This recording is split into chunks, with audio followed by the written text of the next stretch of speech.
not happy with Kaliya. So he went chasing after Kaliya. And Kali went here, went there, and got this indication where he could go, where Garuda won't go. To Jamuna Lake. So we went back to Ramanaka, but it's okay because he'll have the marks of Krishna's Sudarshan chakra from his feet on top of his head, and Garuda will make friends with you. Shanti. Krishna allowed Putana to enter Gokula respectably, appearing among the cowherds dressed as a first-class lady. At the beginning of Shukadev's description of Putana's encounter with Krishna, we are told, "My dear king, wherever people in any position perform their occupational duties of devotional service by hearing and chanting, there cannot be any danger from bad elements. Therefore, there was no need for any anxiety about Gokula while the Supreme Personality of Godhead was personally present. In other words, the witch, Putana, posed no threat to the inhabitants of Gokula. Krishna allowed her simply to enter to give her his mercy. Krishna placed his lotus feet, the object of Lord Brahma's meditation, on Putana's lap. She got the mercy and allowed her to caress him. By this, Yashoda and Rohini were greatly astonished. They said, "Putana Rakshasi's heart was fierce and cruel, but she looked like a very affectionate mother. Thus she resembled a sword in a sheath." You know what a sheath is? When you put the sword inside something that keeps then you take the sword out of the sheath and you do your sword business, and then you put the sword back in a sheath. That's what a sheath is. It protects the outside of a sword. That's what a sheath is. So she resembled a sword in a sheath. They couldn't tell her danger because she looked quite nice, very respectable, and beautiful, and well ornamented. There's details describing her decorations. She was really decked out. Although seeing her within the room, Yashoda and Rohini, overwhelmed by her beauty, did not stop her, but remained silent because she treated the child like a mother.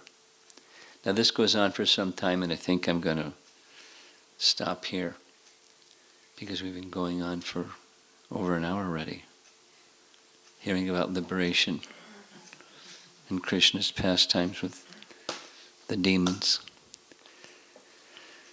So let's see if there's some discussion. Good number of young people here.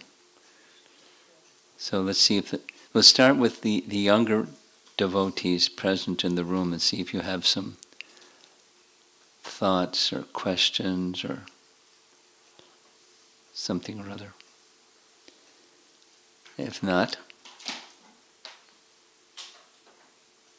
will anybody in the room would like to ask something, discuss something? Okay. Guru Maharaj, how does this animosity to the Supreme Personality of Godhead for the demons, after Krishna killing them, what happens to that free will choice to be rebellious to the Supreme Personality of Godhead?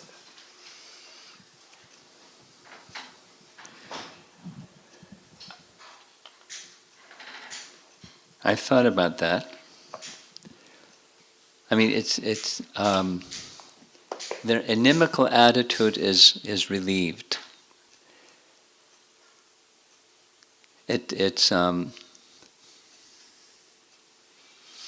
That inimical attitude is a covering. It's not the nature of the soul.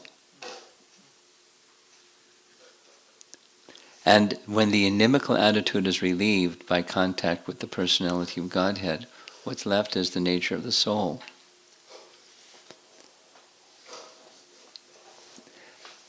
previously, not all the demons, but those demons that specifically Shalva, Pondraka, Shishupal, they were really focused on Krishna. His form, his activities, his this and that. It wasn't favorable, but their minds were totally fixed.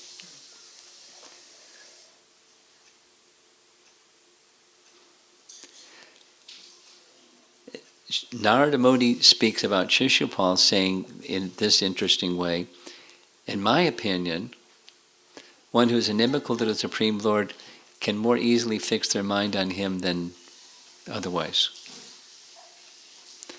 And our acharyas say he's just making fun of the inimical attitude. Here's what they get. They get this liberation. They don't get bliss, they get neutralization. But anyway,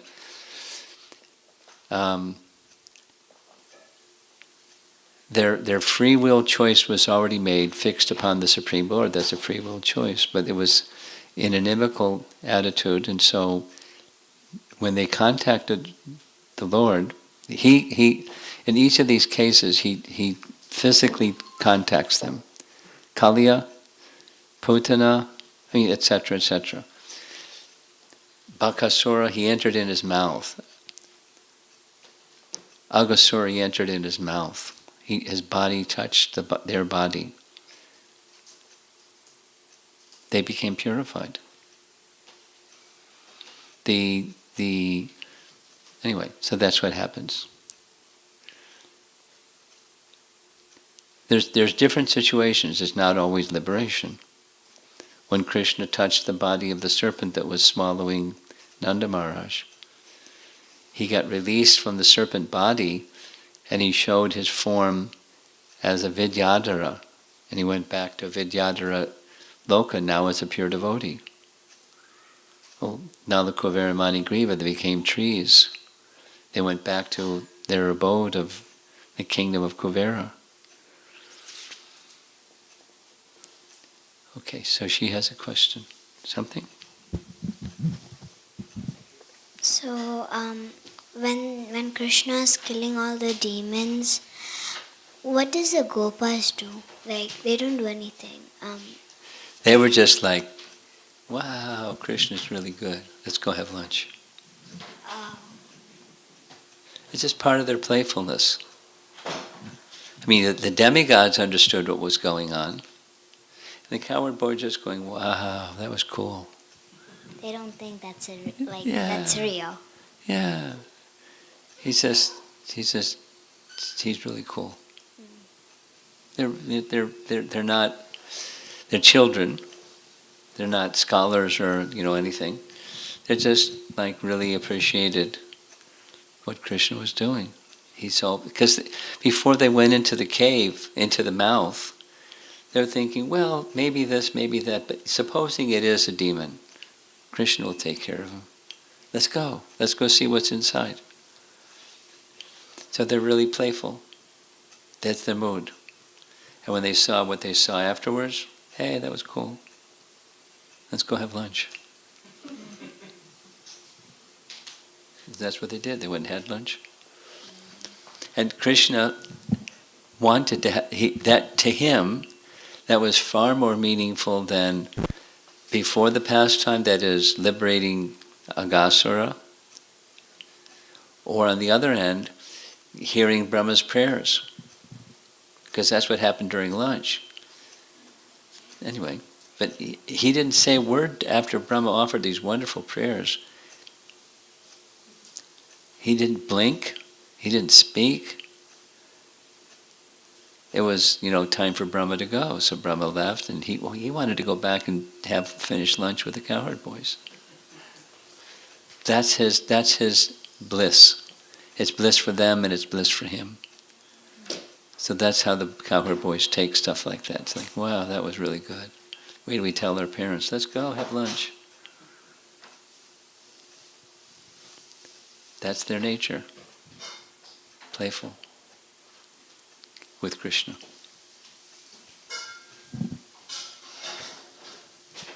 In the back?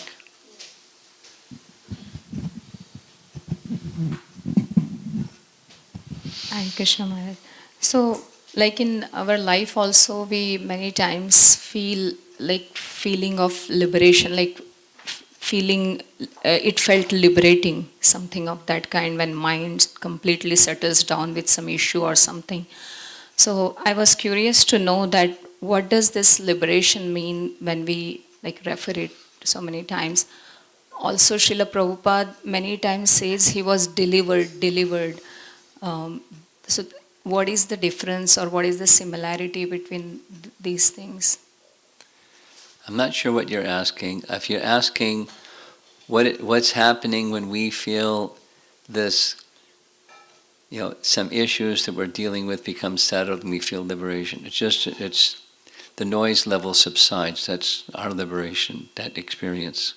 Liberating experience. Yeah. But I'm responding by saying it's not what really liberation is. Right. It's just the noise volume becomes less, Okay. liberating, and then the noise starts up again. So it's not real liberation. So, what is that? What is it? feeling? It's just reduction of the noise of the mind. No, the real liberation. What's it like? Yeah. Well, it depends on what kind of liberation. There's different kinds of liberation. So, is it like freeing up, freeing? It's not. No, it's not just. It's not defined by negation. It's positive. There's a happiness, Brahma Sukh. It's not just reducing. It's Brahma Sukh, and then that's the neutral stage of Brahma Sukh, and then it goes beyond. The happiness of being in one's relationship with Krishna. It's kind of like her question, Krishangi's question. The cowherd boys, their happiness is just being with Krishna. Wow. So Brahma Bhuta stage is different and liberation is different, right? Yeah. You're asking the same question. I'll say the same thing, but in different language. The material idea of liberation is not what real liberation is. The Brahma Sukha happiness is a positive happiness, but tiny. It's just a drop in an ocean of happiness. It's compared like that directly in the scripture. It's a drop in an ocean. It can't be compared to the ocean. It's just a drop. So the more complete form of liberation than Brahma Sukha or Brahma merging, Sayuja Mukti, that liberation is a overwhelming experience of transcendental reciprocation of loving dealings with Krishna. Just little bit follow up, Maharaj. That is okay. So, like when they go to, when they get liberation, but you didn't mention that they are going to Krishna Loka, but they are going to Vaikuntha. Who's they? These demons. Um, so they are going to they are not going to Goloka. That's right. Thank you. We got a question in the front row here.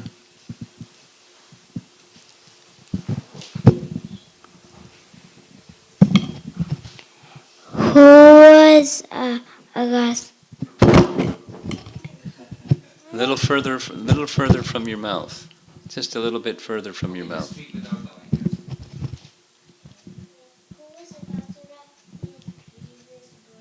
Who was who in his previous birth? Who was Agasura in his previous birth? I'd have to look it up. But if you want to know, I can look it up. Would you like to know?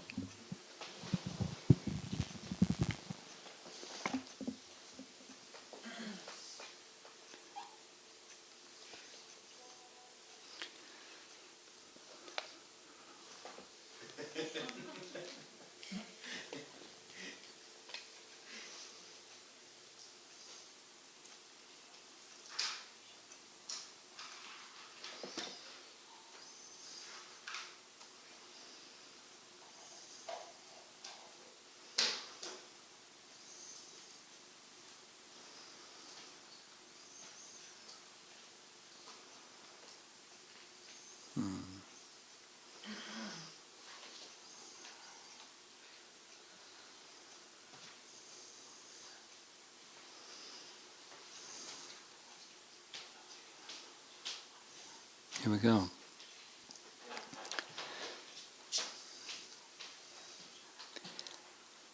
This is Narada saying he was Shankachuda's son. Shankachuda, the one that had the jewel and tried to take the gopis away when Balaram and Krishna were enjoying rasa dance with them. Shankachuda came to take the gopis away. So he had a son, Shankachuda's son. His name was Agha. That's not a nice name. You know what Agha means? Agha means sin. Just like in Ramayana, one of Ravana's brother was named Kara and Dushan. But Kara means donkey, and Agha means sin. So Shankachuda called the son Sin. That was his name. He was young, strong, and very handsome. He was like another Kamadev. When Shankachuda's son saw Ashtavakra Muni walking near the Malaya hills, Agha laughed and said, "Who is this ugly person?" Ashtavakra is a sage. His Ashta means 8. His body was bent, deformed in 8 places. So he walked really, clumsy. But he was a great, powerful sage. And the son of Shankachuda was laughing at him. He was beautiful, glamorous. And he saw Ashtavakra walking by and spoke something, very insulting. Who is this ugly person? So Ashtavakra cursed him. He laughed and said, "Who is this ugly person?" When the sage cursed Agha, "Oh, wicked-hearted one, you will become a snake. You will be the ugliest snake in the circle of the earth." Seeing that the demon, his pride and arrogance now gone, had fallen at his feet, the sage became pleased with him and gave him a benediction. Ashtavakra said, "Sri Krishna, who is more handsome than many millions of cupids, will enter your stomach. Then you'll be freed from having a snake's form." By Ashtavakra's curse, Aghasura became a snake, and by Ashtavakra's blessing, Aghasura attained liberation. Even the demigods cannot attain.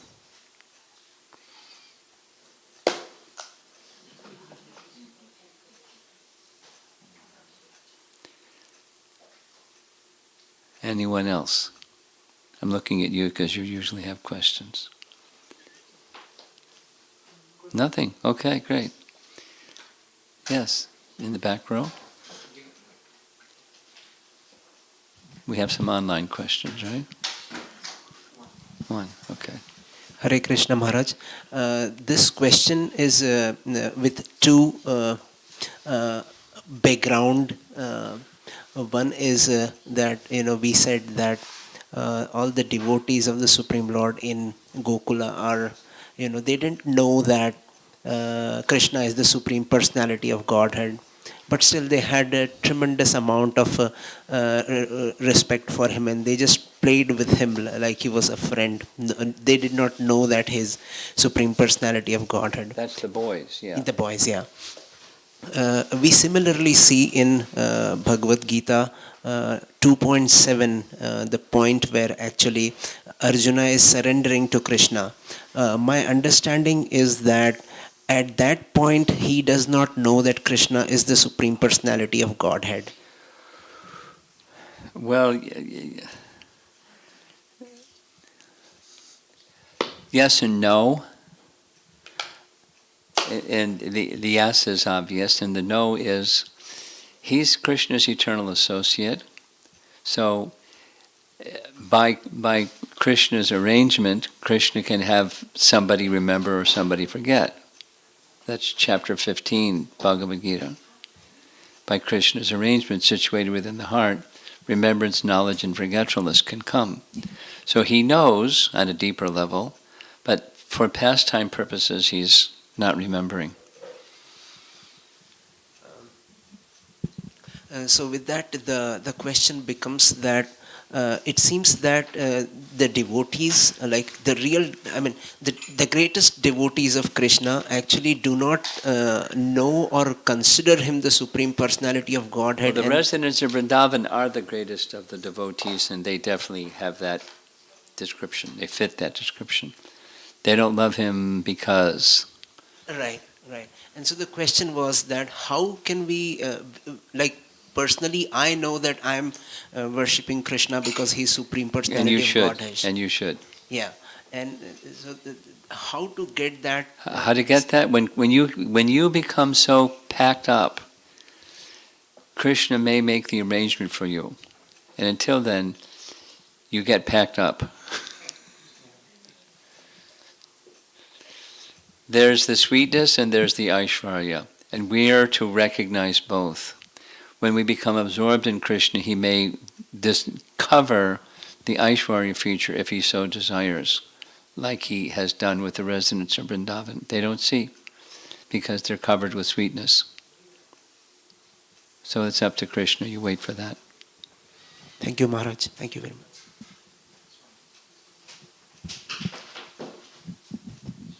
Hare Krishna Maharaj, thank you so much for the lecture. I have one question.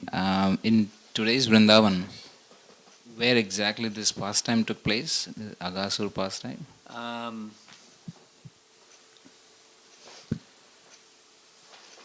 Is there like you mentioned, there's a cave and there is a tourist place, and so is there any place like that now? No. No, the body of Agasura isn't still over there in Vrindavan. But I'd have to go back and look at the beginning part of the chapter, because there are many places where in the beginning part of the chapter it does mention where. But I don't remember. But it's not like you can go see the fossilized body of Agasura. Because there are many other places where the Damodar Lila took place. Yeah. Obviously that that thing is not there today, but they have the memories over there, right? So that's Yes. There are places. I just don't know where. I'm sure there's a place. Sure. And you can go and say this is the place. We can, from the names of the villages. That's one of the ways that the Goswamis were given the task of identifying where Krishna's places of pastimes occurred. There are village names that identify, with some corruption over time. This is the place. It wouldn't be too difficult to find out where Agasura was killed. Wouldn't be too difficult. From our acharyas and from those kinds of things. They give descriptions. Usually when we do the parikrama, we never came across Agasur's killing place or something. That's why there is a place like that.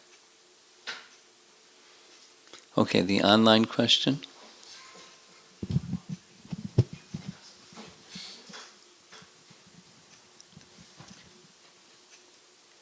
Read it slowly. Yes, Maharaj. So this is from Akhiladhara Prabhu.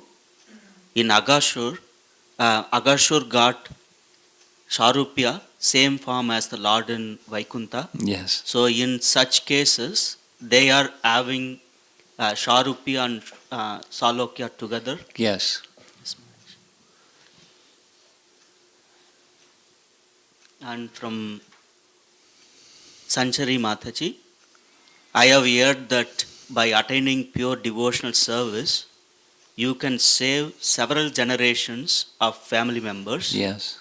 What is the definition of saved here? Does this mean that they still take birth, but in a position to take advantage of the piety they received? Yes. Or Yes, they'll have the opportunity to engage in devotional service. That's because devotional service is from the platform of liberation. So that's the answer to that question. There is also a follow-up. Okay. Thank you very much. Prabhupada ki Jai.